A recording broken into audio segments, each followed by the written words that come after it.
Sophie, for you.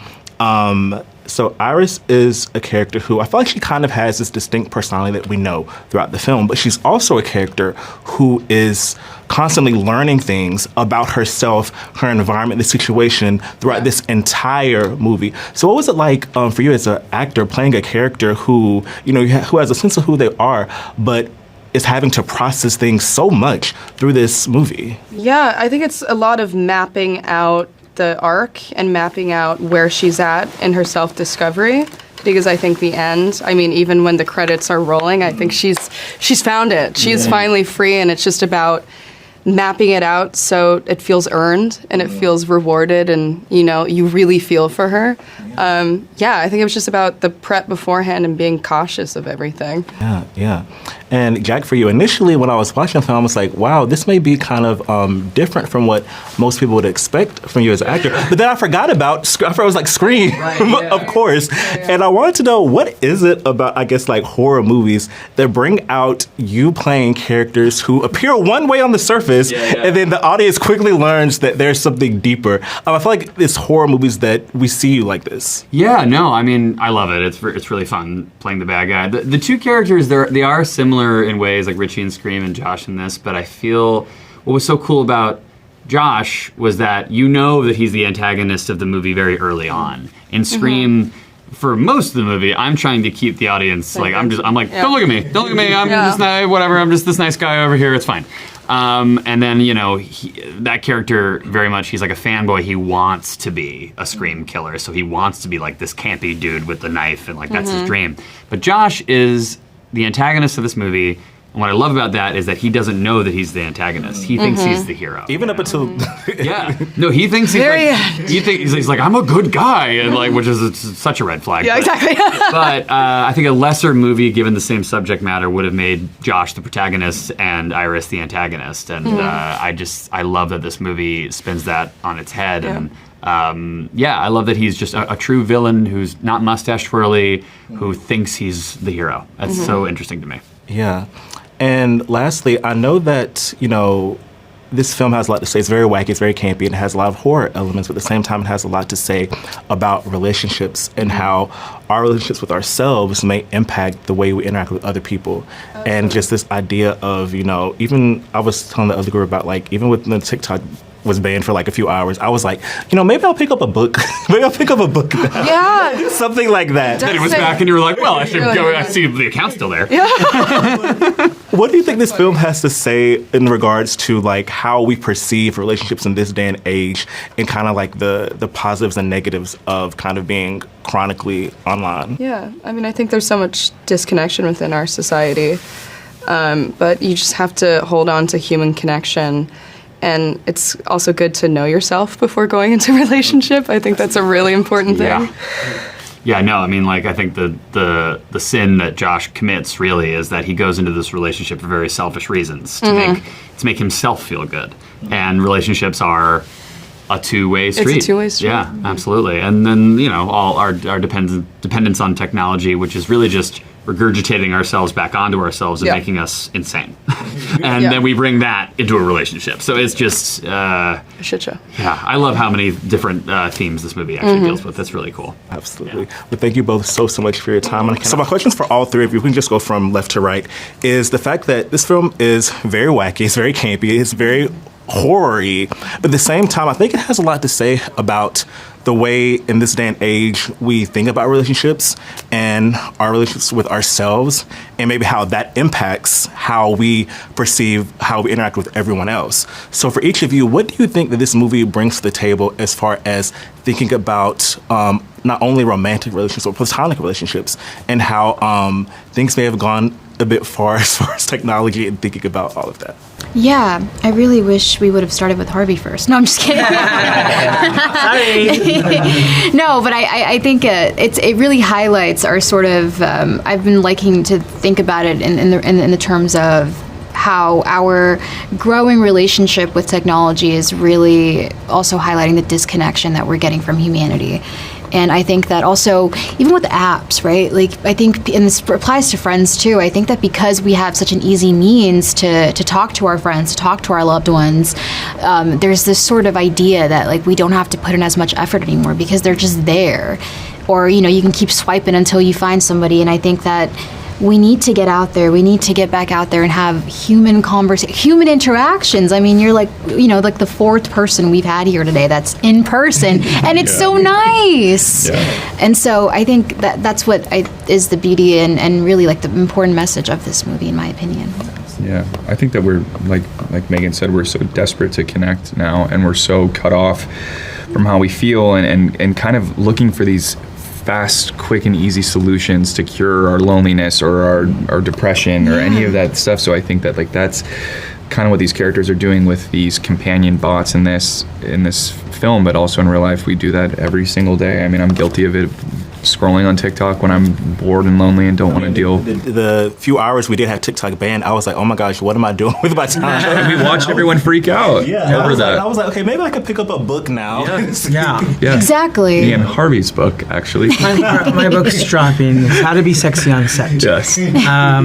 So I agree. I feel like it's a scary time and it's an exciting time. I mean, technology has, you know, helped us along the way, and I hope it continues to do so. But there's also, like, where do we draw the line is kind of the question that we should be asking ourselves, and what can we get out of a machine and whatnot, and, you know, AI or something that we can get out of a human, and vice versa. It's like you can't take talent and emotion and heart that an artist puts into their drawing or something. You can't make that. You can't generate that. You know, it's like we're human. That's what makes us not machines. That we have, we have empathy, we have heart, we have emotions, and I think it's good to, like, lean into, like, let's go back to that. Like, let's lean back to that before we completely, you know, lean the other way. Yeah. Yeah, and I think that the thing about even with, like, social media, it's like introduced this idea of, like, parasocial relationships, and we usually think this in terms of celebrities, just because people who we see on TV. But really, this day and age, that can apply to, like, anybody. Just someone that you think that you have, like, you see them all the time, but just because you see them,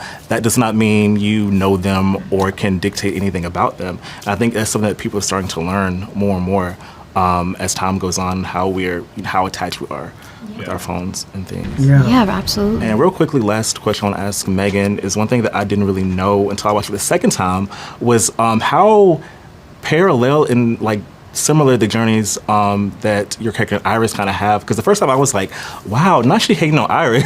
That was my first thought. But then as I watched it again, I was like, oh, she has an inherent issue. So what was it like being able to kind of explore Kat in that way, even though Iris has her journey, how they're kind of similar?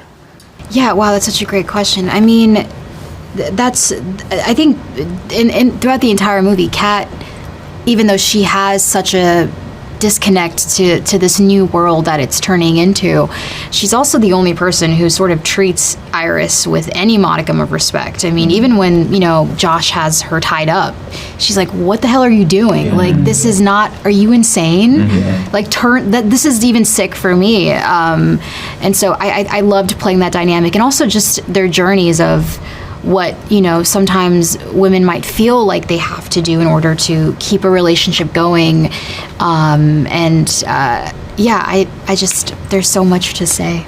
There's so much to say, but I was really, really excited to explore the messiness of Kat and to explore, you know, what that dynamic looks like, especially being that she is the only human woman in the movie. Yeah, amazing. Well, thank you three so much for chatting with me. I can't wait for more people to watch this movie. My first question is, I feel like a hot topic right now in film and TV is AI and, like, the dangers of AI. I feel like once Megan came out, there were a few films that also revolved around, you know, dolls and toys and things like that. How did you want to ensure that this film still had a fresh take on that, since it's something that a lot of people think about right now, whether that's, like, helpful or dangerous, and this film kind of explores both aspects of that coin? Yeah, I mean, like, AI, I think it's very easy to just judge AI as, like, oh, it's just definitively bad, and it's like the downfall of civilization is somehow wrapped up into that. But it is, at the end of the day, it's a tool. You know, it's technology, and it can be used for bad, it could be used for good, and if it is used for bad, like it's probably going to be because of something a human did. Some like, it's like either emulating us or some kind of programming that was like maliciously planted or something. So, but like to answer your question, like the seed of the idea, my writer brain immediately was like, well, she should be the antagonist. If I'm going to tell the story of a robot finding out that they're a robot and going rogue, and it's like the horror, structure of like someone gets picked off every 10 pages, obviously she has to be the bad guy. And so when I was like breaking the story and kind of figure out where I wanted to take it, I got to that place where she's like standing outside the cabin and she's saying like, like I'm going to do something stupid. I'm going to say something stupid. And it was tapping into every relationship I had ever been in where you're meeting the friends and family and that alienation you feel, you like you don't want to screw up. And as soon as I had that, I'm like, oh, wait a minute, like I'm relating to her more than I'm relating to any other character in this movie. And so I like purposely stopped and like had to go like, well, okay, well, could I tell this story from the point of view of the robot? And there's worries in that because, you could have your audience just not relate to her because she, put it bluntly, she is an appliance, you know what I mean? But I think because her story is a metaphor for, a story that we all have lived, which is you've been in a toxic relationship and you don't know you're in a toxic relationship and you break up and then you look back and you go, oh, like, how did I ever love this person? Like, I feel like I was brainwashed. I feel like I was programmed. She literally is being programmed, but I think that's the key to this movie is you're tapping into something very familiar that people can relate to. Yeah, absolutely. And I love how this film kind of mixes a lot of tones that all work at the same time, and I think that's not only within like the script but also visually, because I remember when I was first watching it and when I didn't know about the AI twist, and I'm thinking like, is this some type of cult thing? Because why are we in the near future and she looks like she's from the 60s and as a homemaker? Like, is this some sort of like situation where the way we're supposed to be looking like this? Like, I was like, it was mind-boggling until I realized what was going on. But I want to know about some of the intentionality in kind of having everything kind of clash, but also together at the same time. Yeah, I mean it's not an easy thing to do, like because you're juggling a lot of tones, and you can as a viewer watch it, and if you're not careful, you could feel whiplash because the movie, if it changes, it's not evolving naturally. If it feels like forced, if you're like going, okay, now this is an action movie, okay, now this is a comedy, okay, now this is a sci-fi movie, like you as a viewer, you're not allowed to be immersed in the story because you're just like, what is this movie? Like, so I think the key that we found very early on is to not approach it from any genre other than this is a relationship drama. Like, that's the thing that's the through line. That's the thing that the audience is always going to be relating to her journey and her relationship with Josh. And then, I mean, once you have that directive, you can feed that to all your department heads and actors and be like, no, this is not Minority Report. This is Marriage Story. Like, this is the weirdness that you're feeling is like it's a sci-fi movie that doesn't look like a sci-fi movie. And that's also where the fun and freshness comes from. Yes, awesome. Well, thank you so much for chatting with me. Yeah. I can't wait for more people to watch the movie. Yeah.